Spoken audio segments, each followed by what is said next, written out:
स्वागत आहे तुमचं आपल्या यूट्यूब चॅनलवर आजच्या एका मिनी ब्लॉगमध्ये। तर आज आहे अक्षय तृतीया आणि आम्ही आत्ताच शेजाऱ्यांच्या इथं जेवण करून आलेलो आहोत। आणि माही आणि होचा मी आले तर काय घरात गोंधळ चाललाय तुम्ही पाहू शकता। थांबा तू हे बघा माही काय चाललंय। ओवी तू काय कागद खाती? ओवीनी चांगले पद्धतीने कागद खाऊन खाऊन कागदात तुकडे करून करून अख्खी वही फाडून टाकलेली आहे आणि माईची ABCDची प्रॅक्टिस चाललेली आहे, है ना ओवी? पेन कोणी दिले? हे ना कोणी दिले पेन? आजीने पेन दिले, तिथल्या 3 पेन दिले, त्यामुळे त्यांची आज काय मज्जा आहे। आणि ओवीचा अभ्यास तर एकदम जोरात चालू आहे। ओवी तू काय काढती?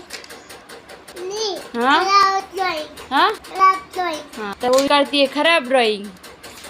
तर ओवी आणि माहीला एवढ्या दिवसातून पाहून तुम्हाला कसं वाटलं आम्हाला कमेंट करून नक्की सांगा। व्हिडिओ आवडला तर नक्की लाईक करा, चॅनलला सबस्क्राईब करा। Bye bye.